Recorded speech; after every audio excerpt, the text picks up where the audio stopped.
Shoo. What I'm about to share with you might feel uncomfortable at first, but if you stay with me for the next few minutes, it could completely change how you think about money for the rest of your life. This isn't hype, this isn't fear-mongering, and this definitely isn't what your bank wants you to hear. It's a hard truth that most people only realize when it's already too late. For decades, we've been taught that leaving money in the bank is the responsible, safe, smart thing to do. Save your cash, don't take risks, and everything will work out. But what if I told you that playing it safe with your money is actually one of the biggest financial risks you can take today? Legendary investor Charlie Munger, the longtime partner of Warren Buffett, spent his life studying how wealth is really built and protected. One of his most powerful insights was simple but uncomfortable. Cash feels safe, but over time, it quietly destroys you.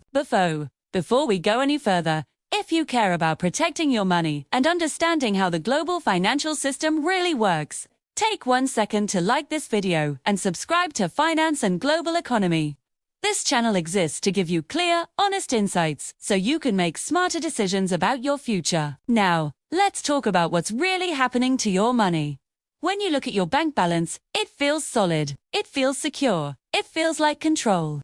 But inflation is working against you every single day, silently reducing what that money can actually buy. Your bank might pay you 1 or 2% interest if you're lucky, while the cost of food, housing, healthcare, and energy continues to rise much faster. That gap is where your wealth disappears. You don't feel it today. You don't notice it tomorrow. But over 10 or 20 years, it can erase a massive portion of your purchasing power. This is why Charlie Munger often compared cash to a melting ice cube. You can hold it, but it's constantly shrinking. The wealthy understand this deeply. That's why they don't store their wealth in banks beyond what they need for short-term expenses. They use banks for convenience, not for protection. Instead, they move their money into assets that either grow, protect value, or generate income.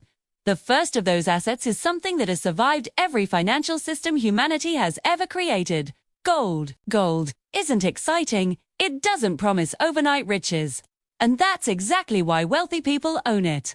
Gold's purpose isn't to make you rich fast. Its purpose is to make sure you don't become poor slowly. For thousands of years, currencies have collapsed, governments have failed, and economic systems have changed. But gold has remained a store of value. Rich people don't put all their money into gold, but they consistently allocate a portion of their wealth to it as insurance. When paper money loses credibility, gold tends to hold its ground. It's not driven by hope, it's driven by history. The second asset wealthy people rely on is ownership in real businesses, specifically dividend-paying stocks. This is where money starts working for you instead of sitting still.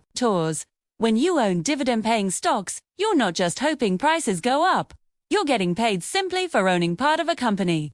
These are usually stable, boring businesses that sell essential products and services people need, no matter what the economy looks like.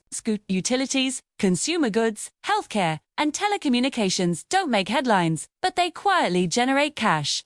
Over time, those dividends can grow, creating an income stream that keeps up with inflation and often exceeds it.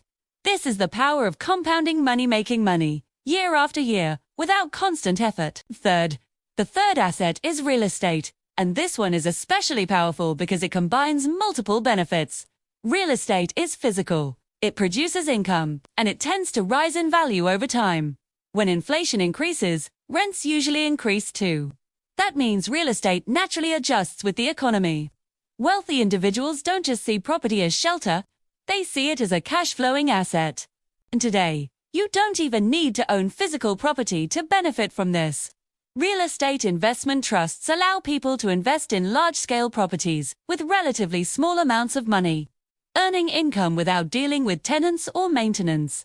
This is why real estate has remained a core wealth-building tool across generations. The fourth asset may be the most important of all, and Charlie Munger believed this strongly.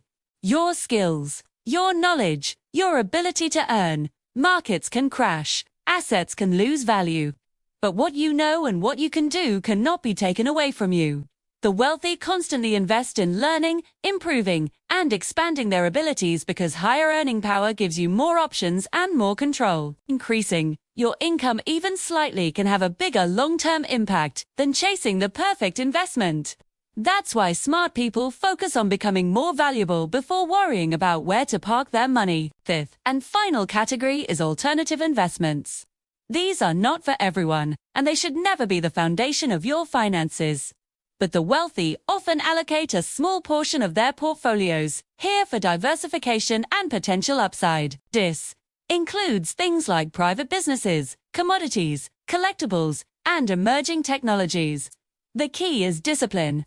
These investments are sized small enough that failure won't destroy the portfolio, but success can meaningfully enhance it.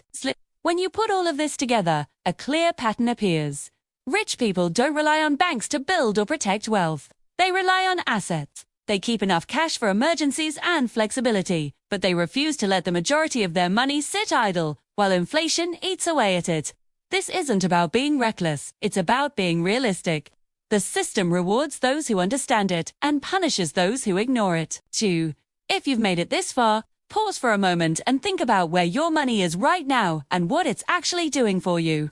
If this video helped you see things differently, tell me in the comments which of these assets you want to learn more about first. Tone. And if you believe this message could help someone you care about, share it with them. Conversations like this can change financial futures.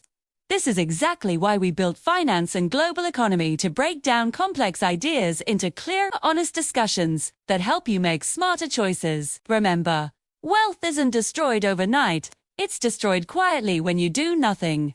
The sooner you understand that, the more control you gain over your future.